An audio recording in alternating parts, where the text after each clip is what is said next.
rahasia perusahaan dari pabrik gitu. Nah, waktu itu saya juga susah cari yang benar-benar standar kokopit yang digunakan di Jepang. Lama itu saya proses cari bahan bakunya. Malah saya sampai mungkin 3-4 bulanan baru dapat baru dapat pabriknya. Nah, jadi adapun bahan bakunya untuk pembuatan media tanam kita pakai kokopit. Kokopit itu limbah dari pabrik koko fiber. Terus ada pasir. Pasirnya juga kita ada pasir khusus karena nggak sembarang pasir yang kita gunakan. Kalau kita pakai sembarang pasir nanti hasilnya jelek, karena kan fungsi pasir itu sendiri untuk mengatur kebutuhan air untuk tanaman. Makanya kalau misalnya kita pakai pasir, contohlah pasir Progo gitu kan, itu dia kan pori-porinya besar, jadi air itu cepat hilang kan kalau disiram gitu kan. Nah, makanya kita ada standar khusus untuk penggunaan pasir. Jadi standar khusus yang kita gunakan yang benar-benar pasir itu lembut. Itu lembut, kecil-kecil butirannya. Itu kan fungsinya untuk mengunci air. Kemudian ada pupuk kambing fermentasi. Jadi hasil fermentasi itu kita pakai untuk bahan bakunya pembuatan media tanam. Kemudian ada sekam bakar yang tadi proses pembakaran. Kemudian yang terakhir ada kita kasih pupuk tambahan gitu. Jadi gini, sebenarnya semua kalau pupuk kambing fermentasi ini bisa digunakan ke semua tanaman gitu, semua tanaman, karena fungsi dari pupuk kambing itu kan untuk mengembalikan unsur hara pada tanah, biar si tanah tetap gembur kayak akan unsur haranya tuh. Nah, jadi kalau untuk itu tadi menggemburkan tanah, kita bisa pakai pupuk kambing fermentasi.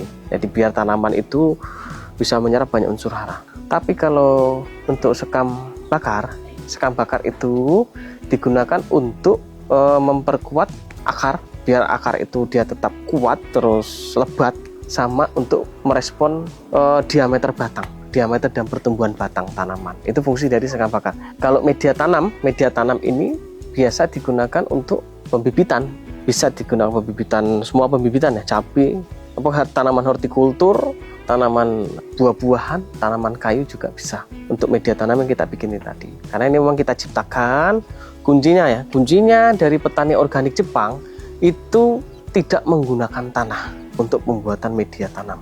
Kenapa? Karena tanah itu banyak sekali virus-virus atau bakteri-bakteri yang kita tidak ketahui kan. Nah, makanya kuncinya di situ tadi, di dalam pembibitan untuk petani Jepang itu menggunakan media tanam yang digunakan benar-benar tanpa menggunakan tanah untuk menghindari salah satu penyakitnya adalah penyakit fusarium. Itu yang sampai sekarang belum ada obatnya. Kalau dicegah ada untuk pencegahan. Nah, kuncinya di situ. Makanya dalam produksi media tanam saya tidak menggunakan tanah. Karena untuk menghindari fusarium itu tadi. itu musuh benar-benar musuh para petani. Kebanyakan obat pertanian yang dijual itu bukan untuk penyembuhan tanaman, tapi untuk menghindari, hanya mencegah tok gitu kan. Kalau udah kena, ya tetap kasih obat itu sembuh, besok kena lagi gitu. Karena memang benar-benar belum ada obatnya sampai sekarang. Bisa, karena fungsi pupuk ini untuk mengembalikan pH tanah, biar tanah itu normal. Yang kedua, kalau pH-nya itu rendah lah katakanlah, dia terlalu basah atau terlalu asam ya kan pH-nya. Nah, itu berarti kan kandungan unsur haranya dia nggak seimbang, gitu kan. Makanya tanahnya jelek. Untuk tanaman mungkin bisa tumbuh, tapi resikonya mungkin tanaman kerdil, gitu kan. Atau dia bisa tumbuh tapi dia kurus tapi susah berbuahnya. Itu makanya kita gunakan pupuk kambing. Nah, mungkin ada yang tanya nanti, apa cuman bisa pakai pupuk kambing aja gitu kan? Sebenarnya semua kotoran itu bagus digunakan, baik itu kotoran sapi, kotoran ayam puyuh, ayam petelur, itu semuanya bagus. Cuman kandungan unsur haranya itu yang berbeda-beda setiap kotoran, dan prosesnya pun juga berbeda-beda nantinya kalau mau menggunakan, tergantung mau pakai kotoran apa gitu kan. Kenapa saya menggunakan kotoran kambing? Saya memakai salah satu jurnal, ada salah satu mahasiswa UGM yang pernah melakukan penelitian, itu yang saya gunakan untuk jurnal penelitian saya. Dia pernah meneliti ada 4 kotoran hewan yang dipakai untuk sampel. Jadi ada yang pertama itu ada kotoran ayam puyuh, kemudian yang kedua kotoran kambing, ketiga kotoran sapi, dan yang keempat adalah kotoran ayam petelur. Dari 4 sampel kotoran ini tadi, ternyata hasil yang bagus dan banyak kandungan unsur haranya itu ternyata ada di ayam puyuh, nomor 1 ayam puyuh. Baru nomor 2 adalah kotoran kambing, nomor 3 sapi, nomor 4 ayam petelur. Tuh.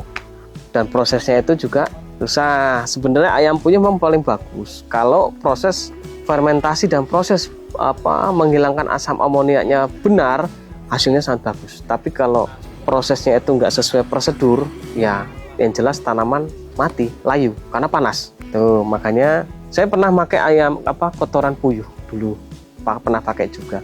Tapi kok prosesnya terlalu sulit, lama. Yang bikin saya sulit itu sebenarnya cuma karena memakan banyak waktu.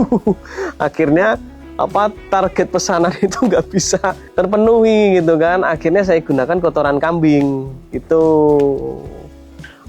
Untuk proses mendapatkan kotoran kambing yang siap pakai di lahan, kita prosesnya memang membutuhkan waktu yang agak lama, paling nggak umur 20 hari. 20 hari baru sudah siap untuk diaplikasikan ke tanaman. Kalau yang kita gunakan untuk kotoran kambing itu juga tergantung kondisi berat basahnya. Nah, kalau yang kotoran kambingnya seperti ini yang bunder-bunder,